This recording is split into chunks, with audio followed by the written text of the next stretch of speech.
Oh boy. But anyway, working at the post office gave me a chance to kind of continue with my farming business. I've had this piece of land where I live since for 71 years. Can you believe it? No. And when I got out of service, the first thing, Mr. Wright Russell had died. Margaret Marston was the executrix, I think you'd call them, for the family. And Wright Jr. was just kind of the advisor. And Wright was my good friend here in high school. And anyway, they told, Wright called Dick Saunders and said, when you get ready to sell that place, let Bob have the refusal of it. And they told me what Dick called and told me what he wanted. And anyway, I said, well, I think so much is proper for it. And he called Wright. Wright called Margaret Marston, and they said, it'll be yours, sign work a contract out. So that's how I got 200 acres there. Well, And Is that Margaret the one we call Peggy? huh? Is Margaret the one we call Peggy Marston? Yeah, Peggy was the daughter. There was Chester and Peggy. Yeah. They were the Margaret's daughter? yeah, they were Margaret's son and daughter. Now she married a Shumpert, if you remember. I never did know Shumpert very well, but I knew the Russell family real well. I used to like to go down with Mr. Russell. He'd go hunting. He loved to quail hunt. They had him a cook down there that could really cook quail just right. But cream gravy and rice and fried quail. What a wonderful meal. Wow. But anyway, that's how I kind of got that out there. Yeah. Got part of it from Earl McClure. Now, do you remember the McClures here? Okay. I couldn't, in that day and time, you couldn't make a valid deed being 16 years old, say. That'd be about right. That's about what I was then, 16 to 17. So Daddy buys it, and I pay for it. Oh. And anyway, then it was mine. And anyway, the Russell land. Well, that was a good Well, way to start. While I was in the Marine Corps, I bought, it was 57 acres down there in the bottom from some people named Barnes. And I kept $2. When I went overseas, there wasn't anything you could spend the money on. Right. And I think I paid $1,500 for it, say, for 57 acres. And I'd get 2.5 for toothpaste and soap. We never got around to town. I never saw a town for over 2 years. Believe it or not, that's crazy. Yeah, but anyway, I don't know, I'd take the rest of it, all the rest of it, and as a corporal, $50 a month you got? So I'd pay about $40, $50. Wow. On this thing, and I hadn't paid for it when I got out of the Corps. I tell you, talking about this is kind of off color a little, but we never even saw a white woman. We were just jumping from these islands for 2 years, and Bob Hope came in with a troop one time. A bunch of us are down on the beach, standing there, just what the French say, all natural, with no clothes on. And there was an old boy about so tall, a Polish kid that he just short and fat and everything else, but he's standing there with his pith helmet on. And here's this beautiful lady that drives by in the back of a Jeep, and there was a lieutenant commander that was driving, Navy commander. And anyway, he turns to me, and she's standing up in the back of the Jeep, waving at us, see. And I thought it was so cute. Man, I went to running, trying to get covered up by the ocean. And he just stands there, and he just follows her and waves, and she waves at him. Boy, that commander was getting incensed. And he turns to me just as serious as could be, and he said, Bob, by God, I believe that was a woman. Yeah.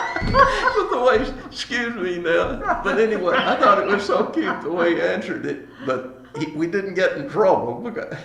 But anyway, he had too many that, but the way he said it, he was just so dead serious. But we hadn't seen anybody except, just these Micronesian, Melanesian people, and they were all men. That's all. We were in country down there where there were They said they were headhunters.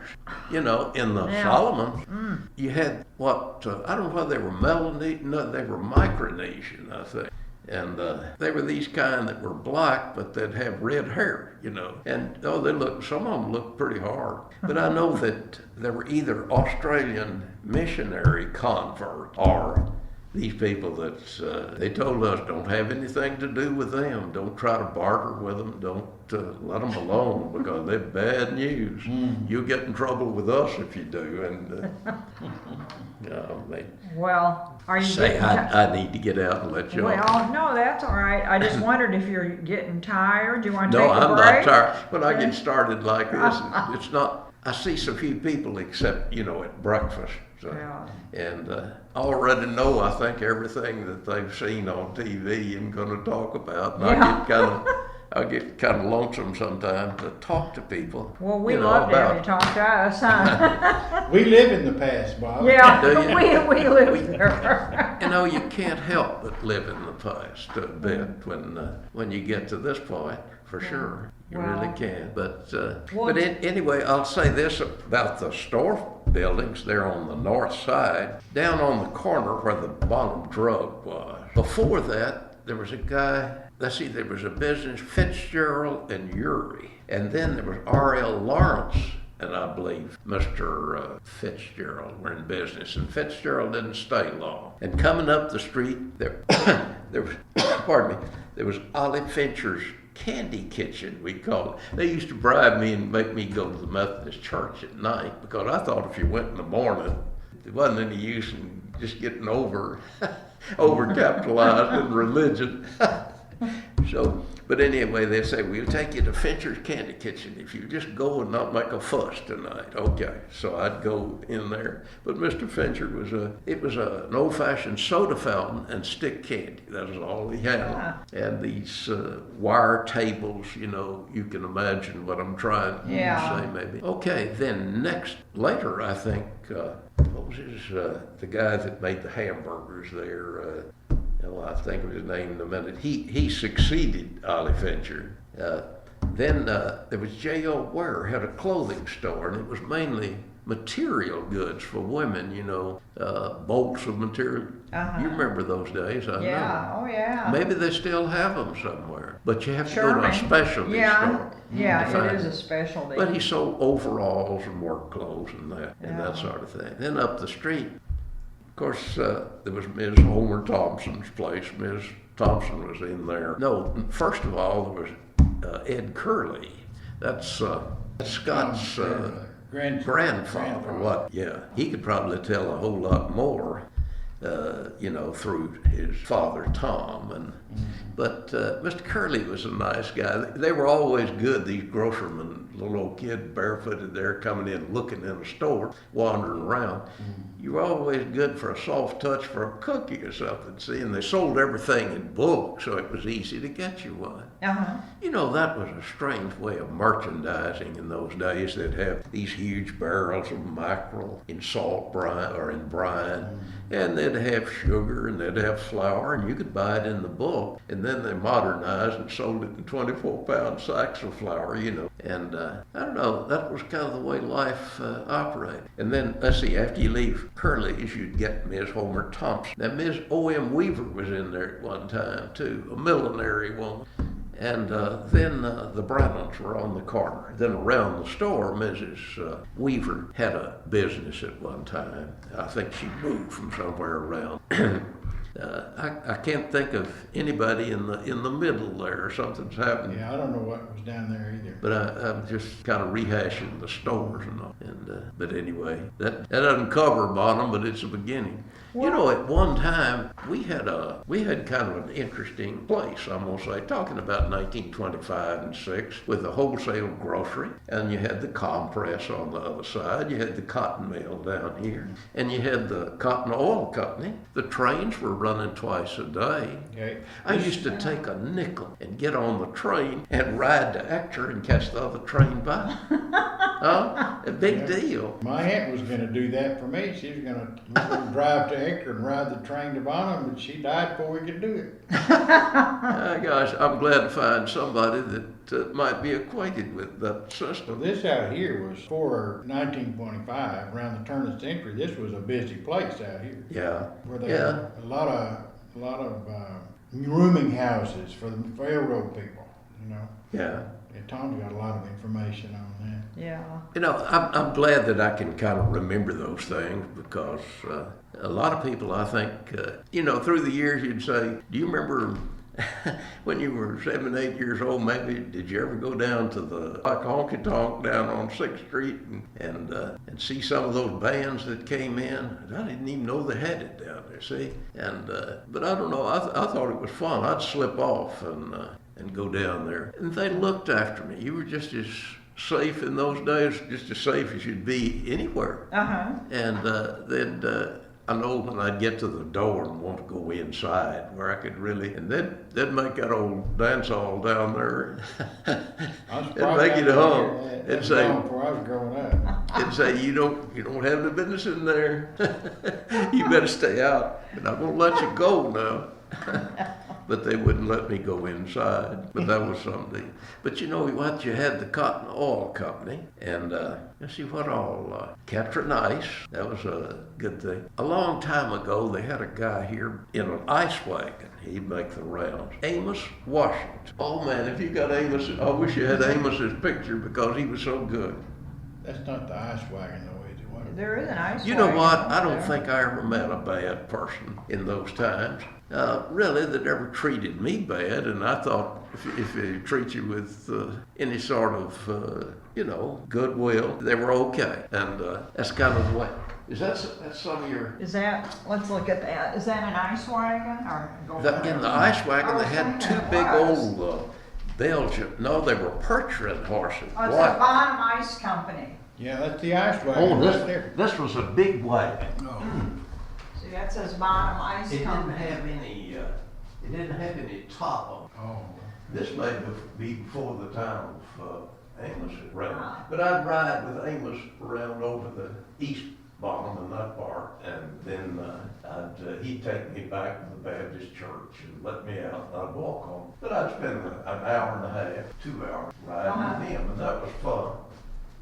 He'd come to the back door always. That was the custom in those days. And he'd ask them what they wanted, 24 pounds or 50 pounds or whatever. Uh-huh. He'd go chip it off and take it to them. That's Peeler's Drug. Yeah. Peeler Drug, John. Now, I remember John Peeler, and that's Mr. Ray there. Yeah, that's Ray. Bye. Ray Senior. I was looking for Parker. I guess that's Parker. You know, Huh. they, Can you see him there? E.C. Parker worked for him. Probably have to get you back by the microphone so I can hear you. So we can pick up your conversation here. I won't get into it. I don't want to tire y'all out. I was thinking about one story with with Mr. Lipscomb. I was driving. They were having a political rally down in Hopkins County at Sulphur Springs. Anyway, in that day and time, the roads weren't too good in 1933. But seemed me like. No, it wouldn't be Grover Sellers. I don't know who it was, but somebody was running for Attorney General, and Mr. Lipscomb was backing him. But anyway, we get east of Commerce, and there's one of these rounded up roads. And we had to follow an old wood truck, and it's pretty good size. But finally, Mr. Lipscomb said, "Pass him, Bobby. Get around him. We need to get on down there." So I went around him, and we get just side by side with him, and he rolls the window down, and he said, "Get over, you red-headed son of a bitch." He hollers at the truck driver, and the truck driver, he's just mad all of a sudden, and Trav said, "Speed up," or something like that. We went on down the road, and we get down the road 3 or 4 miles, and the judge threw up his hands, and he said, "Oh my God, Trav." He said, "What if we have a flat?" But he was thinking, I hope y'all pardon me, but I'm just telling some stories as I remember them, because I think, honestly, that's what adds the humor to your memory. Right. But anyhow, we get down there. About that time, I think Sam Rayburn had an opponent, a Sam was it Norris? I don't Somebody, know. he didn't have many opponents through the years, but every now and then somebody from Hunt County would want to run him. And they felt like down there he wasn't representing them like he was Delta and Grayson, well, Fannin.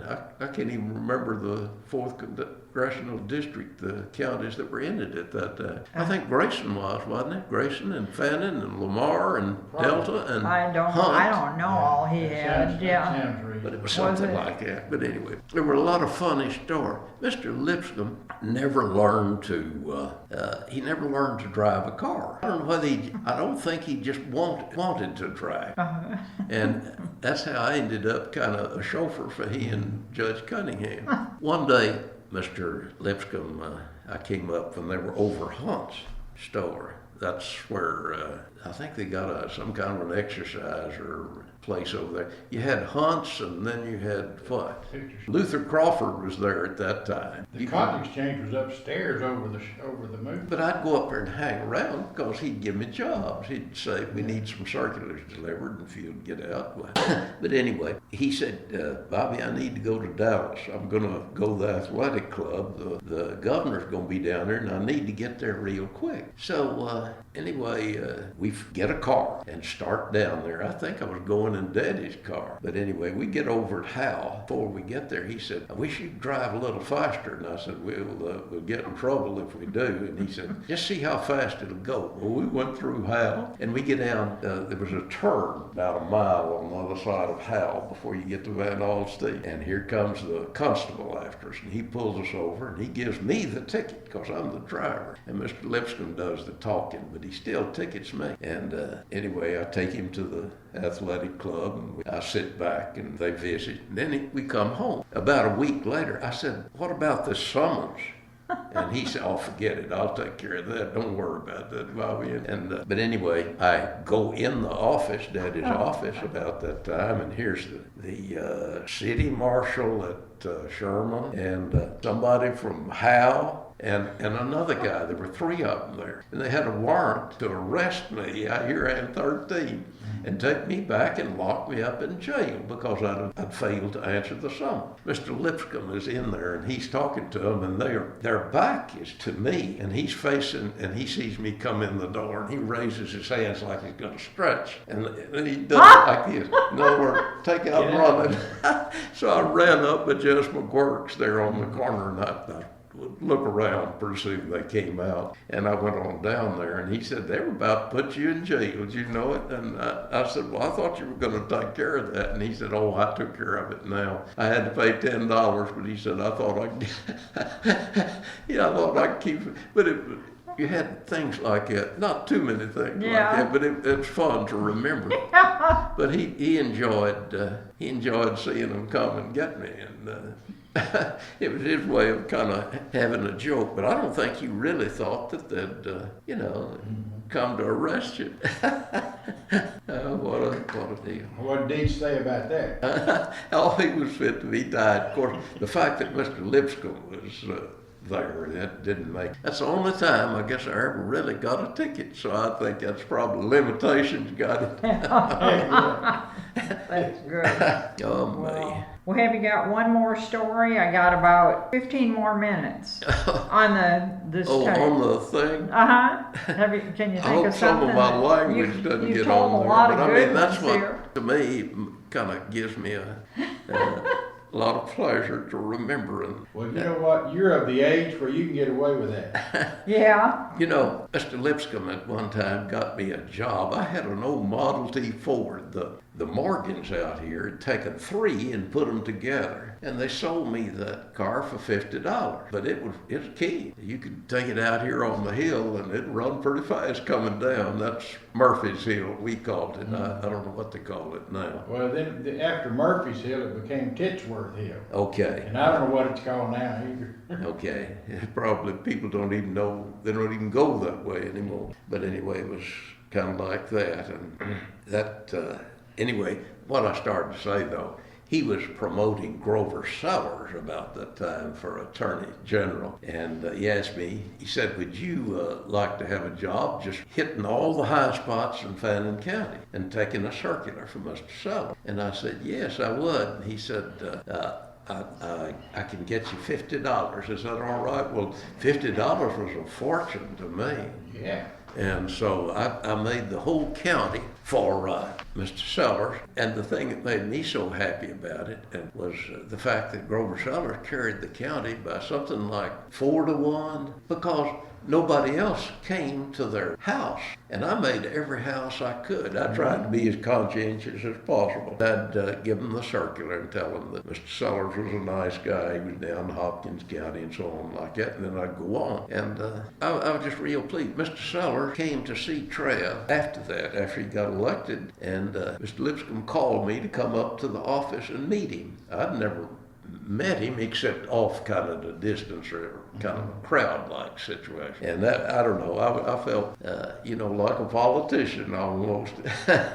Well, they say that gets into your blood sometimes if you do it enough. Yeah, but in you growing up, when you're around a whole lot of those things, it does kind of stick with you, you know what I mean? You can't help but be more interested, you think, than the average person on the street. I'm less interested right now than I ever was, and probably that's maybe. I feel like, anyway, my politics is not, my needs not being answered like I wanted answered. Right. That's enough said there. But anyway, you can't have it your way all the time. But, oh my word. Well, you were mentioning Abernathy a while ago. That picture up there that has Abernathy on one end of that picture. Yeah? That was one of the Hostels owned car dealership. Yeah. In that picture. Martin and his father had a dealership down, you know where not DL, but Charlie Watson had a golf station there on the corner. And right next to it and behind in there, they had a huge agency. The office, I think, was where the abstract office, where it's fallen in, here lately. I think that was Mr. Charlie's main office in Martin. But they sold Fords, and then they sold Chevrolet. Yeah, that's Ford in the picture over there. Okay. Oh, okay. And that's over there where the saddle shop is now, across the street from where you're talking about the office. Okay. But you know what? Mr. Halsell would take all of his cars out, as I recall, and at Halloween, to give the school kids entertainment, he'd let the teachers and the PTA, is it still PTA? Parent Teachers? Okay, they'd have a well-organized Halloween carnival. And you could, you'd go up there, and it's kind of a nickel and dime deal to benefit the PTA, but you'd get chili and potato chips and things like that, hot dogs, and they'd have games like a carnival. And that was such a good time for about 4 years. It may have been longer than that, but everybody always kind of looked like they looked forward to it like they would the county fair, see? And that's why small town life is so, so gratifying from those times, because everything was kind of locally put together.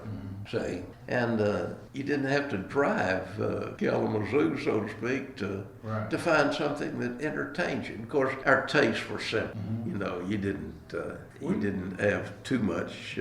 You didn't have the money to expand your taste. And I don't remember being bored when I was a kid. I don't think I was either. To do. I used to go down and do a lot of hunting and wandering around exploring on board art. And I'd go through the Lipscomb place, and I knew those old ladies. And you'd stop and talk to Miss Sally and was it Sadie they called her? And kind of forget. Then Smith was there at that time. That's one of and then Wade. Wade lived, of course, up near the Baptist church, though, at that time. But he'd be down there a lot because he had some old milk cows. And over there where we walked now on the VA, that was where Mr. Wade would have his cow. We'd cut across there, and it was kind of funny. He didn't want any hunting in there, and I certainly can understand. We wouldn't hunt. We'd just fire up in the air and make a sound. Well, here that old man would come running. Oh, that's not going on there. God. But anyway, he'd try to find you, and I remember just laying down and raking leaves over me, and you could hear him not too far from you. I wouldn't have had him known that I would have done that at all, but Mr. Travis wouldn't have minded. He wouldn't have cared. He just laughed about it because he was kind of an interesting guy for fun anyway. Well, you know about those woods over there. That's where the original Fort English was. Yeah, I think, honestly, that I know the place where it stood. I know where their gardens were. Mrs. Bragg, what was her? Gretel Bragg. She was, that was her first name. Anyway, she was a Russell, Mrs. Edgar Bragg. She was a Russell, and she used to tell Edgar and I, that was one of her sons. It was Edgar and Dan, and